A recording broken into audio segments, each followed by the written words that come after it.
Broadcasting from the business capital of the world, this is the Podcast Business News Network. Hey, welcome back, everybody. This term applies to those who lead a team. Maybe you own a business. Maybe you're a C-suite executive, whatever it may be. If you're responsible for others, organizational maneuverability is key. What is that? How does it pertain to what you're doing as a leader? We're going to learn about that today.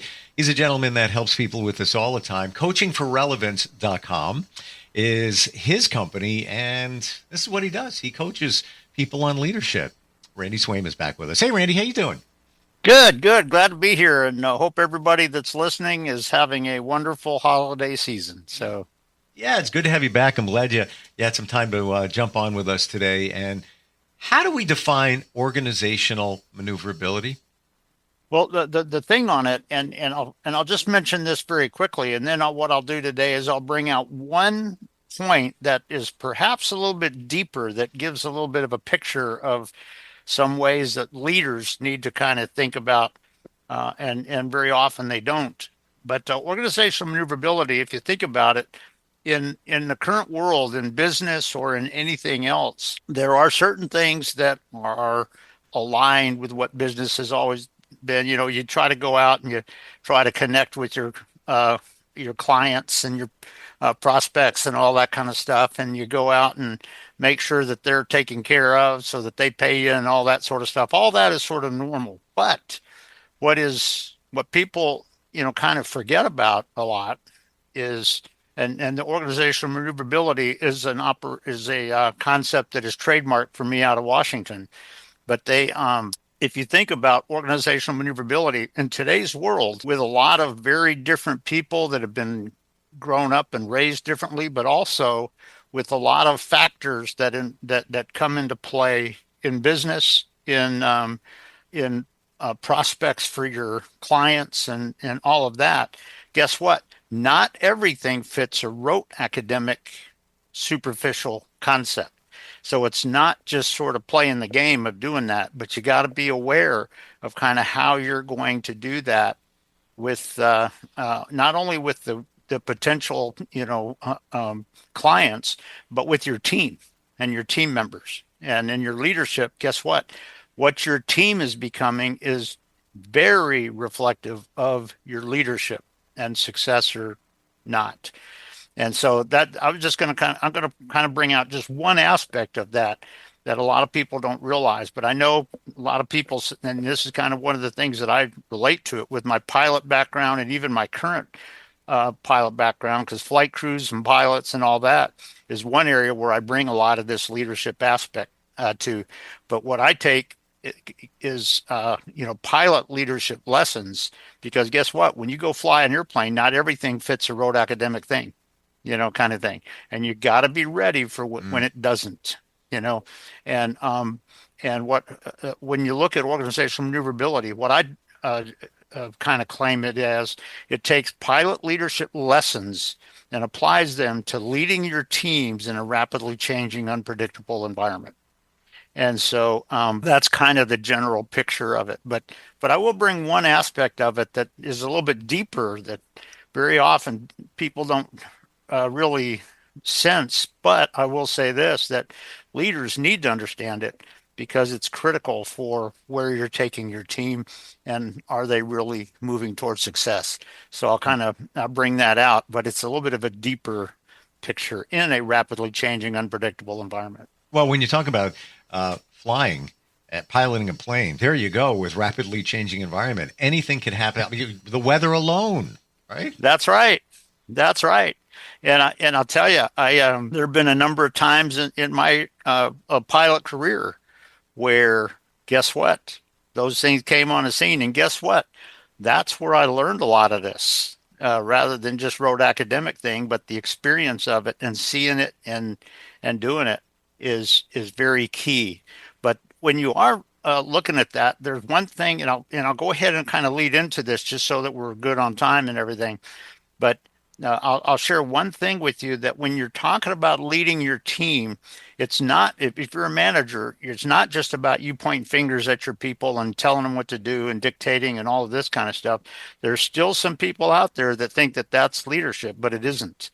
And the thing I want to bring out, and it's just one aspect of this, but it also draws a little bit of a picture for how a leader needs to be involved in that kind of a thing. But it's this: when you talk about the people that are leading your teams, what you got to realize is that each person has perhaps grown up or been developed in a little bit of a different environment, different area, different whatever kind of thing. And here's the thing, that when you have a rapidly changing, unpredictable situation coming on the scene, guess what? You may have one or two people in your team that are aware and sense certain little aspects of it that nobody else does. And guess what? There are times when that can be very important. If in leading your team, all you're doing is going to a rote, superficial academic thing and then blaming it on the situation if it doesn't work, you're not being a good leader. But here's the thing: you may, when you have a certain factor, and one of the things that I tell people is, and this is true with aviation, as you just said, that when you're kind of moving in your strategic direction here, guess what? One of the things that I ask people a lot of times is, 4 to 6 months down the road, if the factor comes on scene that was the least expected, least understood factor you would have ever imagined, what do you think it's going to be? And I get them thinking about that. But the bottom line is, what a lot of people that are managers today may have a tendency to do, not everybody, but if they have a sense where there's a factor that's coming on the scene, and one or two of their team members see a certain thing about it where everybody else doesn't, there's a sense where sometimes they'll say, okay, well, we'll just do this, just do this, you all do this, shut that up, just go do this. But you know what? That's not what you want to do. And I will tell you that if you have to do that right at the moment because you have not developed your team to be functioning that way, that's your fault as the leader. But here's the factor: guess what? When you maybe have one or two people on your team that sense or experience certain factors of that nobody else did, sometimes if they verbalize it, that can be revolutionary in what you're trying to accomplish. And if you're shutting them down and just shutting off their mental processing, to include neuroscience kind of thing, if you're just shutting off their mental processing, you are not getting the job done. But you do need to be aware of one thing that a lot of people may not even sort of sense on this. But when they mention that, if you have one or two people, let's say you have 6 people on your team and 2 people mention one aspect of this situation and the factors that are coming on board that nobody else expected or realized, guess what? That should be a good communication point for a moment. Now, as a leader, the thing you want to be aware of is when you hear how the team is communicating that, you want to be aware of, is this like a synergistic team, or are there one or two people that sense that coming on board to try to control everybody just to kind of pat themselves on the back? Those two are very, very different. And the second one of that, patting controlling, freaking and all that, that's not what you want. And that is not what you want to allow in the team. But if they're mentioning one aspect of it that make everybody else go, okay, you know what? Yeah, let's watch that as we go forward. Let's watch for that possibly. And you know what? And people are, kind of have a little bit of a vision to watch it as you're stepping forward.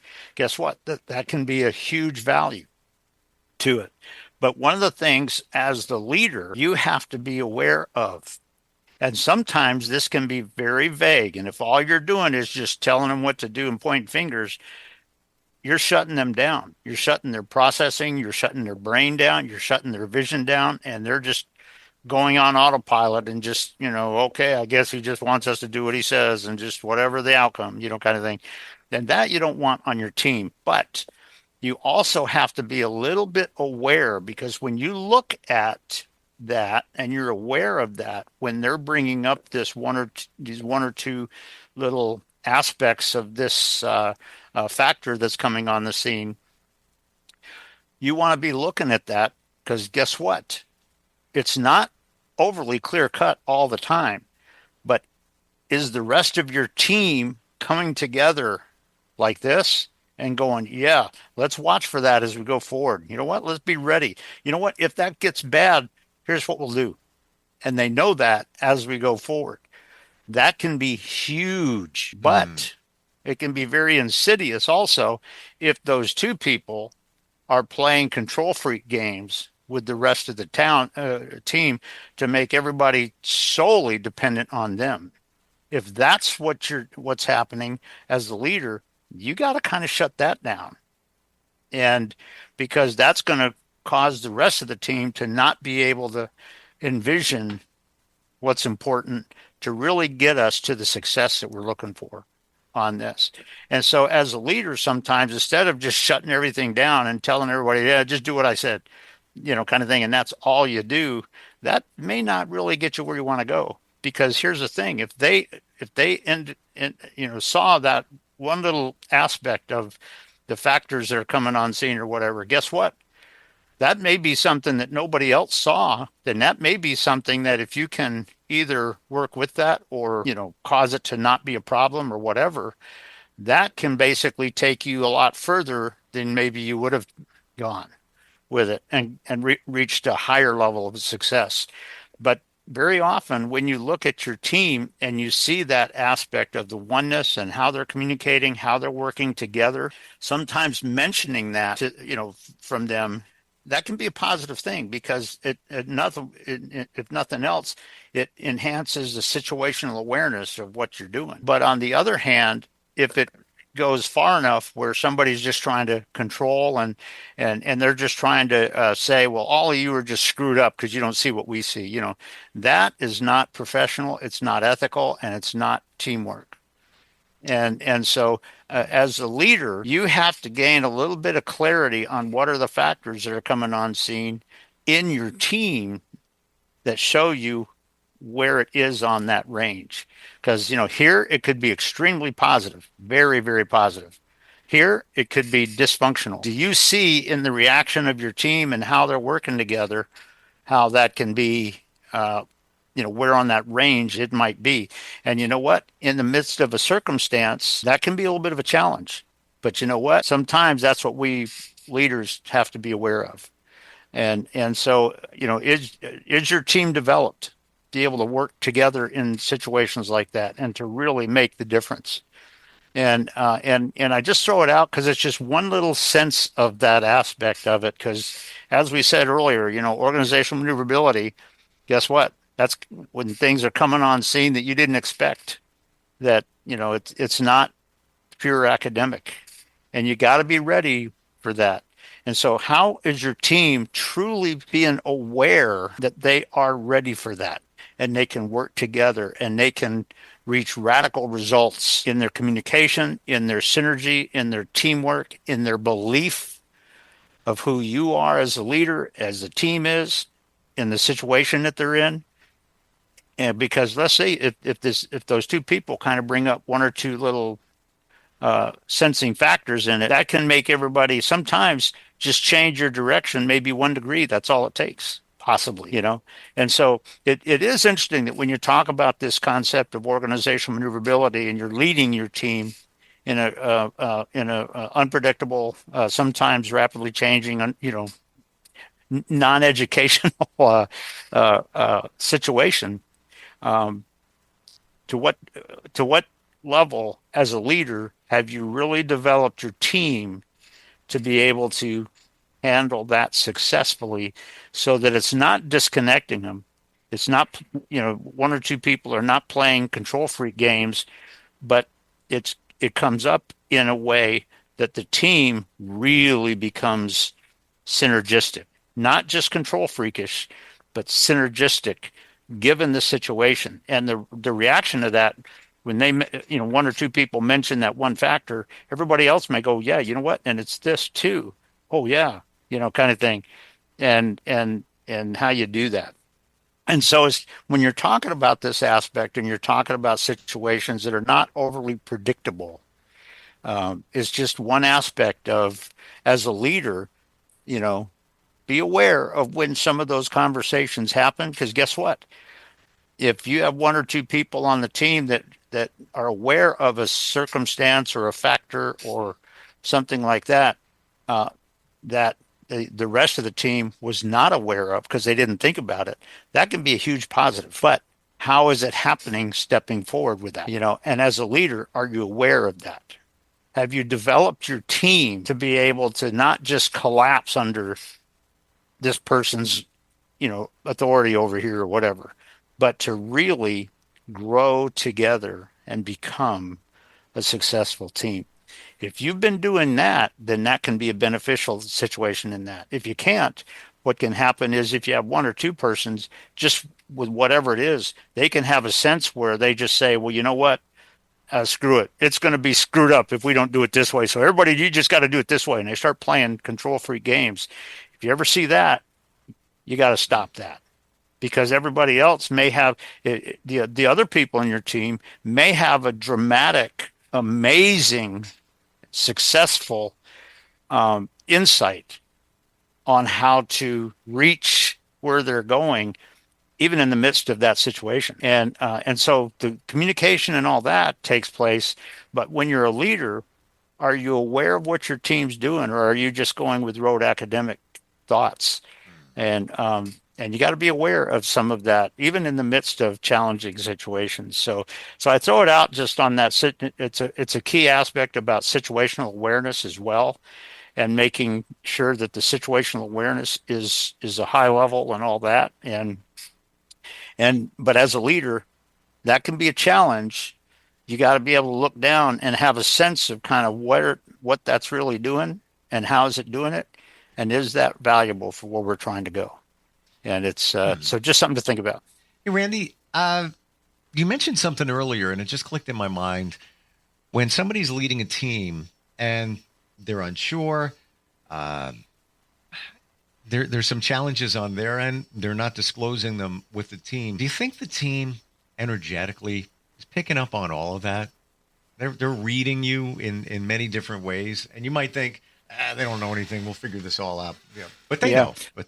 Well, but you know what? With what you're saying, that can be another aspect of this kind of mindset, because guess what? There's something called nonverbal communication. And you know what? When you come up with something, as you just implied, even as the leader, if you come up with something and it's not being communicated, chances are it's being communicated nonverbally. Mm-hmm. And the problem is they don't know what it's about. Yeah. And so what they're saying is, he's not communicating to us. He doesn't believe in us.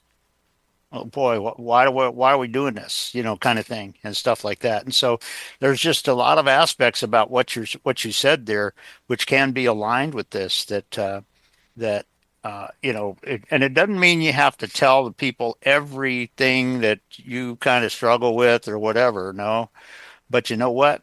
Communicate in such a way that they know. And you know what? When you communicate it in such a way that they have clarity on kind of where this is going and what we're trying to accomplish, and you know what, this is how we can get there. And there's times where you may step aside, and there's times where when it's really catastrophic, you got to be out in front of them and saying, "Hey guys, let's go this way. Let's face it." There are times when you got to do that, but you know what? There's other times where you can compliment them and commend them on what they're doing, because they worked together and came up with some amazing things. And maybe one or two people had insights on something and another person had an insight on something, but you know what? They worked together in such a way that it reached dramatic and radical success. And if you can do that, that is huge. But it's when you talk about this aspect of organizational maneuverability and all that, being aware of, your people are different. And you know what? Some of them may have insights because they've been in a situation before. that relates to this, but you know what? They may have been in a situation before that went bad because of the people that were involved in it at the time, maybe. And so if they come in and badmouth everybody, that may put you aside and that may shut everything down.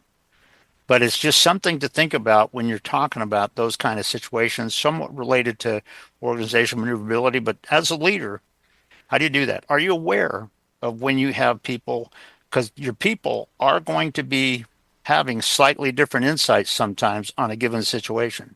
And you know what? That can be a good thing because not everything's academic. Got about a minute left. Curious Okay. about this question. Do you think it's a leadership kiss of death when something major is going on within the company and you're, as a leader, you're starting to detect that? Hey, no, I have a hint of something going on here, but you haven't addressed it. You haven't spoken to them, haven't come clean, if you will. Is that the moment where you start losing your In team's short, faith? in short, I would say yes, because here's the thing. If you know that this is starting to go bad Yep. and you know your people are going to kind of feel it, one thing a leader does is comes alongside and has a sense of what they're feeling right now. And how can we, when the situation is unexpected, how can we step forward and how can we be successful? How can we feel good about the journey that we're on? And what's the value of that? And that's one thing that a leader's got to be aware of. If you're just going to kind of stop aside and say, well, screw it, kind of thing. If your company's going bad, guess what? When you talk to your people, they may, because of the way you connected with them in a positive way, they may come up with a dramatic, radical picture and vision. And it may be something that some of the executive people look at it and go, boy, I didn't think about that. Mm. And somebody goes, well, I'd like to. Mm. Let's look at that and start building a strategy on the company possibly. So yeah, there's an aspect of what you just said that if you just do that and not communicate to them and not go connect with your people, they're going to feel disconnected, and that is not good. Back to the aircraft analogy, you're on a jetliner, you hear a noise, a little vibration, you're the passenger, the leader is the pilot, nobody has said anything to you. How do you feel? Yeah. How do you feel? Yep. You've been wondering. You're wondering if the plane going down. What's going on? They're not telling me, right? Yeah. And to be honest, that is true. That's a good picture of it because that's why the flight crew has to be able to communicate with the passengers. Yeah.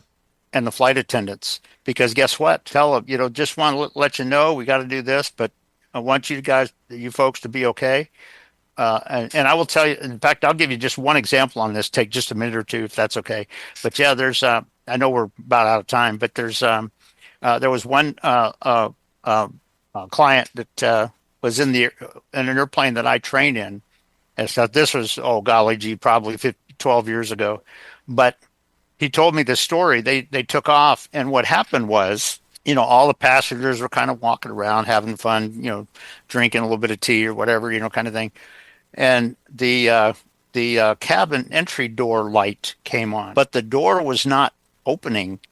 The door was not loose. What it was one of the little pins in there had pulled off the electrical connection, and so it turned the light on. Now that there was no risk to the door, but the flight crew came on, and the captain said, "Ladies and gentlemen, I'd like you to go back and sit down in your seats and strap in again." And he said, I want you to understand there's no threat, there's no risk. And he said, but we just, want to, just in case anything were to happen, we just want to let you know we got one light on up here that's not a big risk, but we just want you to go back and strap in and be comfortable. And they did. All the passengers did, the flight attendants did, and unless a passenger needed something. But guess what? They went back, and they landed. And guess what? When they landed, the door opened just perfect. Yeah. And it just, so yeah, that's just one little example of what you're talking about. But to be able to connect with them to the extent that you are bypassing that and not connecting with your people, that can be the dysfunctional and the unethical and the lack of leadership. that happens. So, a lot of times in stresses like that, there's a lot of things that can be at play, and with different, like I say, different senses, different things they see because of the way they were kind of raised or whatever. But guess what? If you bring it together, it can be huge. Even just some transparency, to your point about the door situation, at least the team passengers know a little something. So you're thinking, the pilot, the leader, is thinking about them and their feelings. Maybe you don't have to know everything at that moment. Good stuff today. Website is coachingforrelevance.com. If you're looking to up your leadership game and make big differences in your organization or even your business, you're not a hard sell. Reach out to Randy. That's right. I don't do sales pitches. If you got a need, we'll come up with something. But I just connect with people and get to know them. Yeah, just have that conversation. Randy, thank you so much for being here today. Okay, we'll look forward to it again, Steve. You got it. We'll be right back. Hello, I'm Randy Swaim.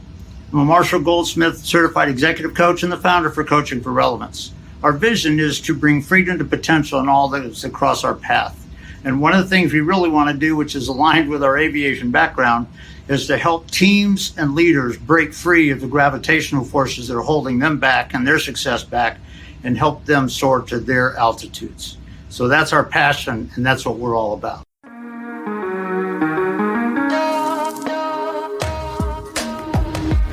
Broadcasting from the business capital of the world, this is the Podcast Business News Network. Hey, Dad, how do airplanes fly? What's in this box? Can I touch this?